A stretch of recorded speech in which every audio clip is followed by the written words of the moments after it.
മരുഭൂമിയിലെ ആടുജീവിതങ്ങൾ ഇന്നും ഉണ്ടോ എന്ന് ചോദിച്ചാൽ എൻ്റെ അഭിപ്രായത്തിൽ ഞാൻ പറയും അത് ഇന്നും നിലനിൽക്കുന്നുണ്ടെന്ന്. ജോലിക്ക് പോകുന്ന വഴിക്ക് ഒരുപാട് കാഴ്ചകളും ഒരുപാട് ആളുകളെയും കാണാൻ കഴിയും. ചില ആളുകളുടെ അവസ്ഥ കാണുമ്പോൾ നമ്മുടെ മനസ്സിൽ അത്രത്തോളം വിഷമം ഉണ്ടാവും. അങ്ങനെയുള്ള കാഴ്ചകളൊക്കെയാണ് കാണുന്നത്.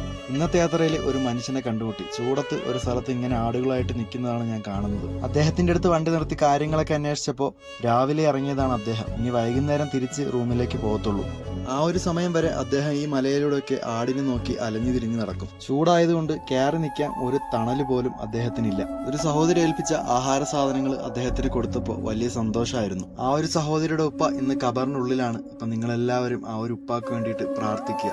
ഓരോ സാധനങ്ങൾ കൊടുക്കുമ്പോഴും ആ മനുഷ്യന്റെ കണ്ണിലുള്ള ആ ഒരു സന്തോഷം എനിക്ക് കാണാൻ കഴിയുന്നുണ്ട്. ഇതൊക്കെ കാണുമ്പോൾ നമ്മൾ എന്തുമാത്രം നല്ല രീതിയിൽ ദൈവത്തിനെ സ്തുതിക്കണം. കാരണം നമുക്ക് നല്ല ജോലി തന്നിട്ടുണ്ട്, നല്ല ആഹാരങ്ങൾ കഴിക്കാൻ പറ്റുന്നുണ്ട്, എന്തെല്ലാം നല്ല സൗകര്യങ്ങൾ നമുക്ക് തന്നിട്ടുണ്ട്. ഇതൊക്കെ കാണുമ്പോൾ നിങ്ങൾ ചോദിക്കും, നമ്മളെ സൃഷ്ടിച്ച അതേ ദൈവമല്ലേ അവരെയും സൃഷ്ടിച്ചത്, എന്താണ് അവർക്ക് ഇങ്ങനെ ഒരു ഗതി കൊടുത്തതെന്ന്. ഇതൊക്കെ ദൈവത്തിന്റെ ചില പരീക്ഷണങ്ങളാണ്. എന്ന് പറഞ്ഞാൽ പണം തന്നിട്ടും നിങ്ങൾ എന്തെല്ലാം ചെയ്യുന്നു, പണം തന്നില്ലെങ്കിലും നിങ്ങൾ എന്തെല്ലാം ചെയ്യുന്നു. നിനക്ക് കുറച്ച് സൗകര്യങ്ങൾ ഞാൻ തന്നു, ആ സൗകര്യങ്ങൾ നീ എന്ത് ചെയ്യുന്നു?